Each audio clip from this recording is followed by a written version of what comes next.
got to see tonight just why the Albanese government has been providing such a steady stream of budget announcements over the past fortnight.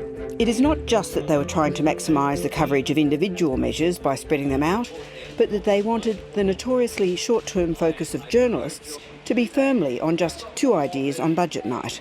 The first one is the cost of living. The second is the government's still a little vague but pretty expensive Future Made in Australia initiative. There's lots of references in Jim Chalmers' speech to the fact that everyone will benefit from its cost of living measures, which includes things like more rental assistance for those on low incomes, a freeze in the cost of medicines, and the already announced changes to student loan indexation. But most significantly, on top of the much-awaited tax cuts, every household, not just those on income support and low incomes, will this year get a $300 rebate on their energy costs, delivered in 4 quarterly instalments announced when their electricity bill arrives. But there is much more invested in this relatively small $3.5 billion over 2 years budget measure than the dollars alone. Much of the budget's promise of appeasing an angry electorate struggling with immense cost of living pressures hangs on the mechanical impact this subsidy will have on the measured inflation rate. Treasurer Jim Chalmers is backing the Treasury's forecast that this measure will spearhead policies which take 3/4 of a percentage point off inflation this year and 0.5 percentage point next year. As you have heard Chalmers tell Parliament just now, Treasury is now forecasting inflation could return to target earlier, perhaps even by the end of this year. Let's clarify that. The government is resting its economic credibility, and for that matter, much of its political future, on inflation falling to below 3% by Christmas.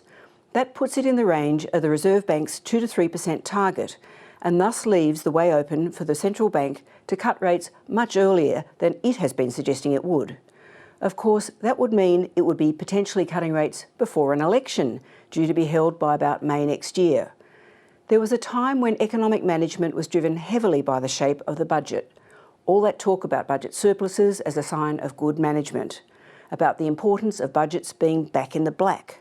That is still important to the budget watchers, and Chalmers delivering 2 surpluses in a row is supposed to appease the demands for the budget not to be too expansionary, even if the forecast for the next few years shows a deterioration. But for the electorate in the Broad, the most conspicuous marker of good economic management after the last couple of years of punishing rate and price rises will come from the central bank, not the government, and its signal that rates may have at last peaked and are on their way down again. The risks in the strategy are significant. All sorts of shocks can hit the inflation number. And the picture of the economy painted in the budget papers is alarmingly weak. As the Treasurer said, the economic outlook is, quote, framed in fraught and fragile global conditions.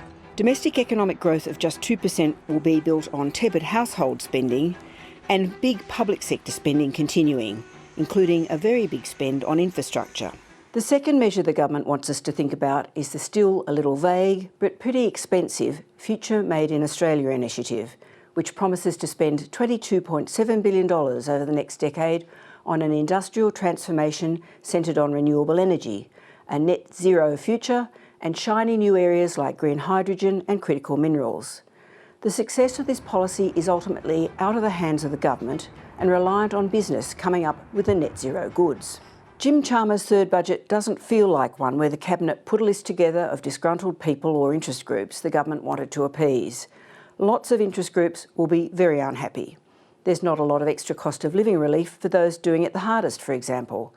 And its 2 biggest punts on the inflation rate and the new economy are ultimately beyond the government's control. It is a budget that acknowledges it is facing a mountain of problems which just cannot be solved anytime soon, like housing. Given the focus on domestic violence in recent weeks, it's also hugely disappointing that there is no major injection of funds into providing frontline legal services for women fleeing violence, nor much for Indigenous communities. However, much of the structural change in the budget could well go unnoticed. In March, the government introduced legislation into the House of Representatives to start the task of addressing the blowouts and problems in the NDIS. It has only been revealed tonight that legislation will now be the budget's biggest saving, $14 billion worth over 4 years. But this will be churned back into the system in new payments of $15.9 billion.